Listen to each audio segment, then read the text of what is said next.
अगर आप खून पतला करने वाली दवाएं यानी कि ब्लड थिनर्स का सेवन करते हैं चाहे किसी भी रीज़न से, तो ये एपिसोड आपके लिए है। तो शुरू करें।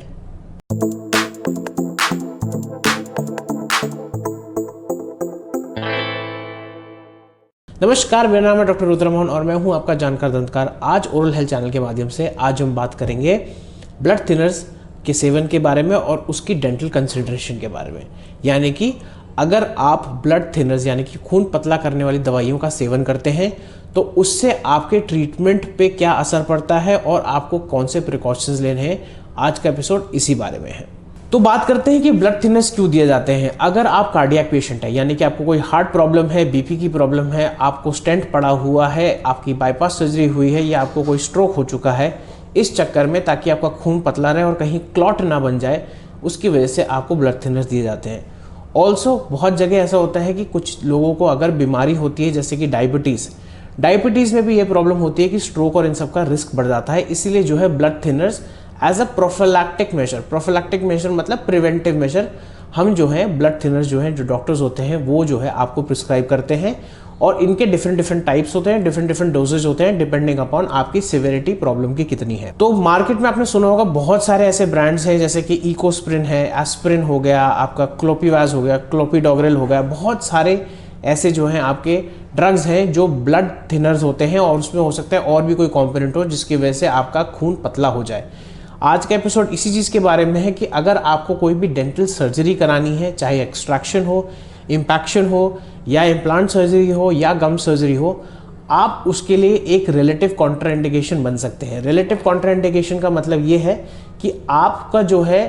हो सकता है before we even start to do anything, आपका कोई भी ऐसा ट्रीटमेंट है जिसमें खून ज़्यादा बहने के चांसेस हैं, जैसे कि एक्सट्रैक्शन हो गया, कोई भी सर्जरी हो गई दांत की, उस चक्कर में to minimise the risk, bleeding का रिस्क यानी कि सर्जरी के टाइम पे और सर्जरी के बाद अगर आपका जो है खून ज़्यादा बढ़ता जाएगा और फैलता जाएगा और ब्लीडिंग होती जाएगी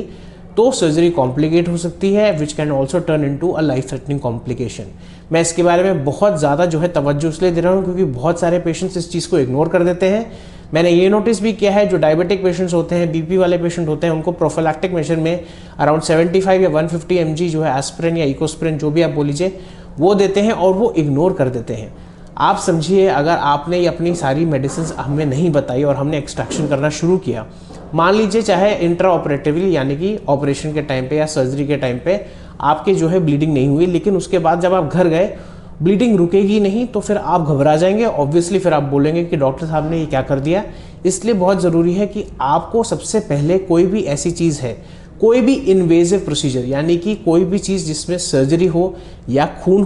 बहने की या निकलने की ज़्यादा आशंका हो, उससे पहले अपनी सारी दवाइयाँ अपने डॉक्टर को बतानी है। दूसरी चीज़, आपको एक मेडिकल क्लियरेंस ज़रूर लिखवानी है किसी तरह से। मैं आपको समझाता हूँ क्या मतलब है। अगर आपका डेंटिस्ट रिस्पॉन्सिबल होगा तो सबसे पहले वो आपकी मेडिकल हिस्ट्री में यही पूछेगा कि आप ब्लड थिनर्स पे हो कि नहीं हो, आपको शुगर की प्रॉब्लम है कि नहीं है, अगर शुगर की प्रॉब्लम है तो कितनी है और क्या मेडिसिन खाते हो।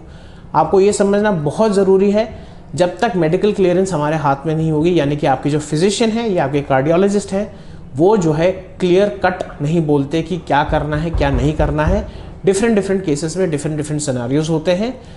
हम क्या करते हैं जनरली अपनी तरफ से जो है, एटलीस्ट मैं अपनी प्रैक्टिस में ये करता हूँ, मैं एक रिटन अपने प्रिस्क्रिप्शन पे जो है एक क्लियरेंस के लिए एक लेटर लिखता हूँ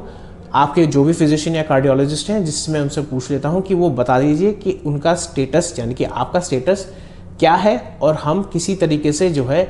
इस सर्जरी पे हम अमल कर सकते हैं या हमें कोई प्रिकॉशंस लेने हैं। यूजुअली क्या होता है कि जो आपकी प्रोफिलैक्टिक यानी कि प्रिवेंटिव ब्लड थिनर होती है जैसे कि इकोस्प्रिन या एस्प्रिन हो गई 75 या 150, उस चक्कर में जो है बहुत सारे जो है डॉक्टर्स ये कहते हैं कि आपको 5 दिन पहले जो है दवाई बंद करनी ज़रूरी है। हालांकि साइंटिफिक लिटरेचर में जाएंगे तो आजकल ये बोलते हैं कि रिस्क वर्सेस बेनिफिट, यानी कि रिस्क वर्सेस जो आपका जो है सर्जरी का फ़ायदा, उसके हिसाब से आपको देखना चाहिए। वैसे अगर डोजेज कम है तो रोकने की ज़रूरत नहीं पड़ती है, बट तब भी हम डेंटिस्ट जो हैं वो कोशिश यही करते हैं कि 5 दिन पहले जो है आपके सर्जरी के 5 दिन पहले आप अपनी जो है खून पतली करने वाली जो आपकी जो दवाई है वो बेसिकली उसको रोक दीजिए। उसका मैं रीज़न बताता हूँ। कोई भी दवाई आप ऐसे खाते हैं उसका जो असर रहता है वो 72 घंटे तक रहता है। 72 घंटे तक मतलब आपने आज सेवन किया है तो 3 दिन तक उसका असर रहेगा, यानी कि आपका खून पतला रहेगा। तो तो आपको ये चीज़ ध्यान रखनी है, हम 2 दिन इसलिए बफर देते हैं ताकि आप जब आओ और आप जो भी ट्रीटमेंट कराओ, इम्प्लांट हुआ, एक्सट्रैक्शन हुआ या पेरियो गम सर्जरी हुई, उस टाइम पे ब्लीडिंग अगर होती है तो कम हो और ऐसा ना हो कि ब्लीडिंग रुके ना। हालांकि हमारे पास वो भी इमरजेंसी ड्रग्स होते हैं कि हम ब्लीडिंग रोकते। और सबसे पहली बात, केस सिलेक्शन सबसे इंपॉर्टेंट चीज़ है, यानी कि अगर आप ऐसे कैंडिडेट हो जिसका जो है, एक चीज़ होती है इसको INR बोलते हैं। INR होता है कि आपके खून जमने का जो टाइम वर्सेस द नॉर्मल जो लोगों का जमने का टाइम होता है उसका रेशियो होता है। अगर वो रेशियो आपका नॉर्मल रेंज में या सेफ रेंज में आता है तभी हम करते हैं, अगर वो उससे ज़्यादा आ जाता है तो हम बिल्कुल नहीं करते। हम कोशिश करते हैं किसी भी तरीके से कंजर्वेटिव तरीके से हम आपकी सर्जरी या जो भी करें या उसको अवॉइड करें। एक और चीज़ मैं बताना चाहता हूँ, जो लोग प्रोफिलैक्टिक ऐसे एस्पिरिन या किसी भी तरीके के ब्लड थिनर पे होते हैं, उनके लिए स्पेशली डायबिटीज़ वालों के लिए एंटीबायोटिक कवरेज बहुत ज़रूरी होती है। देखिए, डायबिटीज़ का सीन ये रहता है कि आपको जो है, जो वूंड हीलिंग है, जो भी घाव है, वो हील बहुत आराम से नहीं होता है, जिसकी वजह से जो है अगर आपने कोई सर्जरी करे तो हो सकता है वो घाव उतनी जल्दी हील ना हो जितने नॉर्मल हेल्दी लोगों में हो जाए। इसी चक्कर में हम कोशिश करते हैं कि ताकि आपको इन्फेक्शन ना हो सर्जरी के दौरान या सर्जरी के बाद, हम कोशिश करते हैं कि अपने डॉक्टर से जो है, अपने जो फ्रेटर्निटी है डॉक्टर की, वो जो है फिजिशियन या कोई भी कार्डियोलॉजिस्ट, ये बता दीजिए कि कोई भी प्रोफिलैक्सिस यानी कि एंटीबायोटिक हमें देनी है 1 घंटे पहले या 1 दिन पहले, वो डिपेंड करता है scenario to scenario. But antibiotic coverage में अगर आपका प्रोसीजर होगा तो पोस्ट ऑपरेटिव इन्फेक्शन यानी कि सर्जरी के बाद का इन्फेक्शन के चांसेस न्यूनतम हो जाएंगे और आपका घाव जो है बिल्कुल आराम से हील हो जाएगा। तो आज का एपिसोड इसी चीज़ के बारे में था। अगर आप किसी भी तरीके के ब्लड थिनर पे हैं, हो सकता है आपको पता ही ना हो कि वो ब्लड थिनर है, तो इसलिए आपको जब भी आप किसी डेंटिस्ट के पास जाएं अपना इम्प्लांट के लिए या गम सर्जरी के लिए, एक्सट्रैक्शन के लिए, अपने एक मेडिसिन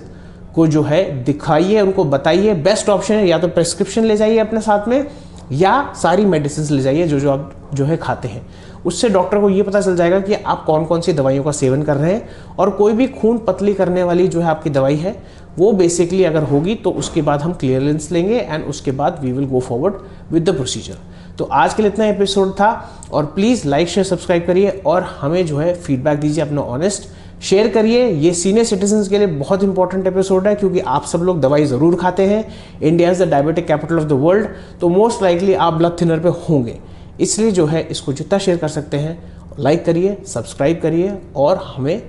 हेल्प करिए। तो आज के लिए इतना ही, नमस्ते।